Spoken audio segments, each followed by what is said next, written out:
अस्सलाम वालेकुम। आज मैंने बनाई है बर्फ़ी। बहुत ही टेस्टी और बहुत ही मज़ेदार बन के तैयार हुई थी।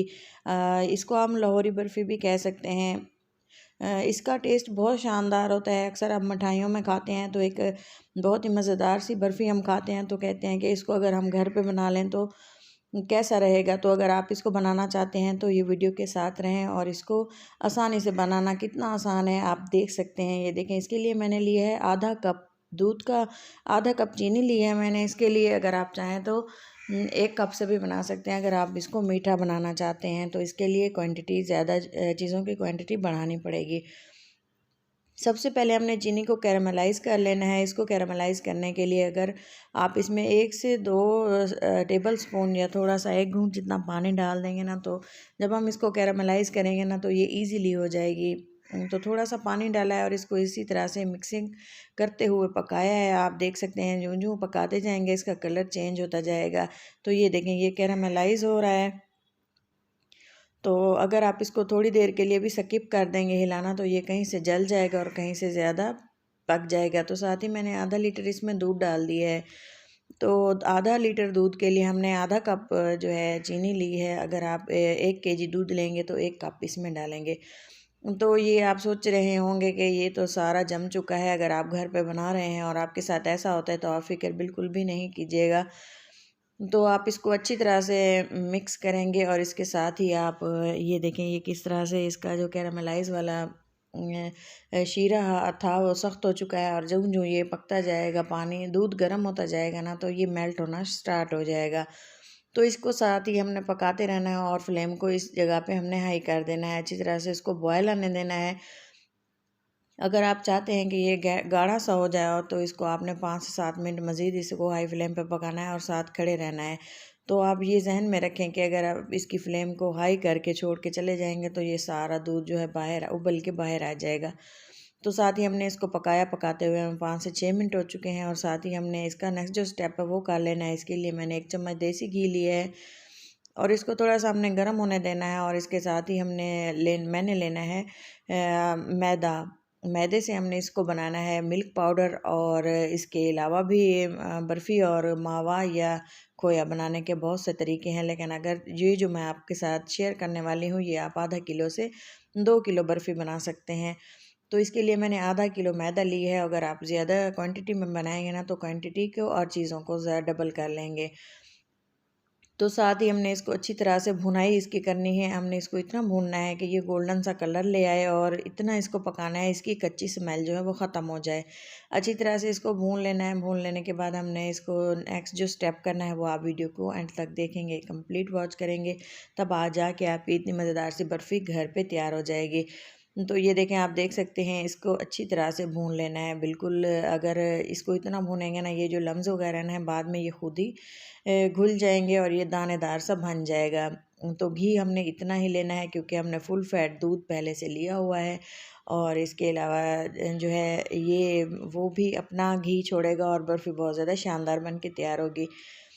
तो इसके साथ ही हमने ये देखें आटा जो अच्छे से भून चुका है। मैदा आपने लेना है और इसको इतना भूनना है। ये देखें, ये बिल्कुल गोल्डन सा होना स्टार्ट हो गया है, ज़्यादा भी नहीं इसको जलाना। और ये देखें, दूध जो हमने बॉयल होने के लिए रखा था, ये थोड़ा-सा ये क्वांटिटी में कम हो चुका है और गाढ़ा हो चुका है। अब हमने इसको मिक्स करना है अच्छी तरह से। और इसमें जो अब मैं एक चीज़ शामिल करने जा रही हूँ वो है सिरका, वाइट विनेगर। हमने इसको 2 से 3 बूँदें इसमें डालनी है। और अगर आपके पास दही का पानी खट्टा वाला हो तो वो भी आप इसमें डाल सकते हैं, 3 से 4 टेबल स्पून। इससे क्या होता है कि ये एक क्रीमी सा टेक्सचर लेके आता है। जिस तरह से हम पनीर बनाते हैं वैसा ही। तो जब हम इसको इसकी डो बनाएंगे ना, तो जब हम इसको इकट्ठा करेंगे ना तो ये इसके लम्स नहीं बनेंगे एक तो, और इसका टेस्ट बहुत ज़्यादा क्रीमी आएगा। तो ये छोटी-छोटी ट्रिक्स होती हैं। अगर आप इसको वैसे ही एज़ इट इज़ अप्लाई करते हैं ना तो चीज़ें आपकी बहुत ज़्यादा शानदार बनती हैं। तो हमने जो भुना हुआ मैदा था वो इसमें डाल दिया और फ्लेम को हम यहाँ पे बंद कर देंगे। तो दोनों चीज़ें गर्म थी तो ये देखें उबाल आना शुरू हो गया। अगर आप इसको एक खुले से थाल में या खुले मुंह के बर्तन में डाल के भी आप इसको करना चाहते हैं तो कर सकते हैं, लेकिन अगर आप इसको मिक्स करने के बाद रख दें थोड़ी देर और फिर इसको थोड़ा सा ठंडा होने दें, लेकिन इसको अगर हाथों की मदद से आप इसको अच्छी तरह से गूंद लें। जब आप इसकी हाथों की मदद से मिक्सिंग करेंगे ना, तभी जाके ये अच्छे से मिक्स होगा। तो हमने इसको मज़ीद ऐसे में चम्मच हिलाती रही थी, इसके लम्स ख़त्म होते गए थे। तो अगर आप इसको पानी की क्वांटिटी को थोड़ा कम कर लेंगे ना, तो तब भी बेहतरीन है। लेकिन आप अगर आप इसको इस तरह से बनाएंगे ना, तो भी आप इसको नीम गर्म जब ये हो जाएगा, तब आप इस डो को हाथों की मदद से मेल्ट कर लीजिएगा। अच्छी तरह से इसके लम्स ख़त्म हो जाते हैं। तो ये देखें बर्फ़ी बिल्कुल तैयार है और बिल्कुल थोड़ी सी नॉर्मल से थी। रूम टेम्परेचर पे आने से पहले मैंने इसको सेट कर लिया था। इसके लिए एक मोल्ड लेंगे या एक खुले मुंह का बर्तन, या जिस शेप में आप इसको रखना चाहें। इसके लिए मैंने क्रश किए हुए बादाम, पिस्ता और इसके अलावा ये हैं पम्पकिन सीड, ये ऐड किए हैं।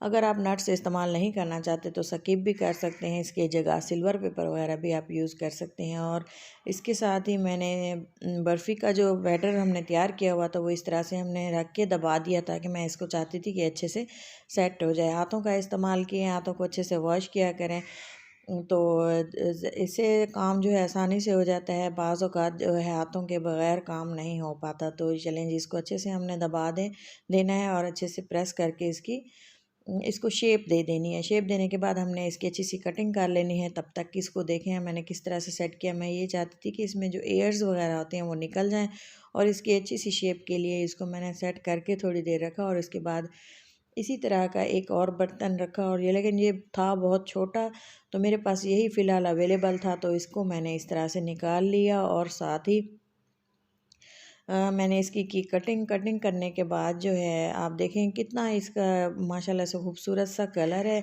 और आप भी अगर इस तरह से घर पे बनाना चाहते हैं तो सेम इसी तरह के तरीके को फॉलो करें, तो मज़ीद आपको इसके अलावा कोई भी वीडियो देखनी नहीं पड़ेगी। तो हम सबसे पहले इसकी कटिंग कर लेते हैं। और कटिंग करने के लिए आप इसको जिस तरह के शेप में कट करें, मैंने स्क्वायर से पीस इसके कर लिए थे, और छोटे छोटे इसके पीस किए। आप इसको घर पे बनाएं, इंजॉय करें, और मुझे कमेंट करके बताएं कि आपको इसका फ्लेवर कैसा लगा। तो इसके साथ ही अगर आप वीडियो को देख रहे हैं, वीडियो आपको अच्छी लग रही है, तो ज़रूर चैनल को सब्सक्राइब कर दें और वीडियो को लाइक कर दें। इसको अपनों के साथ शेयर करना मत भूलें। और अगर आप मज़ीद अच्छी अच्छी वीडियोस देखना चाहते हैं, तो मेरे चैनल देसी फूड इंस्पिरेशन पे विज़िट करें। तो साथ ही आप देखें कितना मज़ेदार सा इसका टेक्सचर है। इतना मज़ेदार सा खोया नुमा बर्फ़ी आपने आज से पहले घर पे कभी नहीं बना के खाई होगी। तो आप इसको बनाएं, बच्चों को खिलाएं, हेल्दी है। तो आप ये देखें कितना इसका खूबसूरत सा कलर है। आप ये देखें कि बहुत ही टेस्टफुल है। अगर इसमें आप इलायची का इस्तेमाल करना चाहते हैं, वो भी आपकी मर्ज़ी है, लेकिन ये कैरेमलाइज़ जो बर्फ़ी होती है ना, इसका एक अलग सा टेस्ट होता है। उम्मीद है कि आप वीडियो को ज़रूर पसंद करेंगे। वीडियो पसंद आए तो ज़रूर लाइक करें। और इसके साथ ही आप देखें मज़ीद अच्छी अच्छी वीडियोस के लिए, मज़ीद डिज़र्ट्स रेसिपीज़ के लिए आप चैनल पे विज़िट करें, और आपको पता चलेगा कि बहुत ही अच्छी सी शेयर्स की हुई हैं वीडियो। आप लोगों के साथ मेहनत करते हैं ताकि आप भी फ़ीडबैक दें और हमें भी फ़ायदा हो। तो ये देखें हमने इसकी प्लेटिंग करनी है, और जिस तरह से भी आप इसको रखेंगे, ये एक इतनी खूबसूरत और मज़ेदार सी चीज़ है। जैसे भी आप इसको रखेंगे ये वैसे ही खूबसूरत है और बहुत ही टेस्टी है। तो इसी के साथ ही इजाज़त दें, मिलते हैं किसी अच्छी सी वीडियो में। और इसके लिए मज़ीद मेरे चैनल पे फ़िश की रेसिपीज़ और स्नैक्स की रेसिपीज़ मौजूद हैं। आप उनको भी वॉच करें और उनको भी इसी तरह से फ़ीडबैक दें। तो ये देखें कितना मज़ेदार सा है, और इस पे जो नट्स लगाए हुए हैं ना, तो वो भी इतने खूबसूरत और टेस्टी लग रहे हैं। इससे जो है अगर हम इसको चीज़ों को खूबसूरत बना के खाने के लिए रखते हैं ना, तो खूबसूरत चीज़ ही मज़ा आता है, खाते हुए टेस्ट डबल हो जाता है। तो इसी तरह से आप देखें मैंने इसको सारे प्लेट में रखा, और इसकी एक खूबसूरत सी प्लेट तैयार की, ताकि मेहमानों के आगे रखें या बच्चों को दें तो वो खुश हो के खाना स्टार्ट कर दें। तो ये देखें बहुत ही टेस्टी थे, और सब ने बहुत पसंद किया, बच्चों की और बड़ों की, बुज़ुर्गों की। तो ये बहुत ही ज़्यादा फेवरेट है। तो अगर आप नट्स स्किप करना चाहते हैं तो भी आप कर सकते हैं। तो ये देखें कितना हमारी प्लेट तैयार हो चुकी है, और आप देखें कितना इसका खूबसूरत सा टेक्सचर है और कलर है। मैं आपको ये तोड़ के दिखाती हूँ कि ये कितनी सॉफ्ट है और खोया इसका कितना है। मिलते हैं किसी अच्छी सी नेक्स्ट वीडियो में, तब तक के लिए इजाज़त दें। अल्लाह हाफिज़।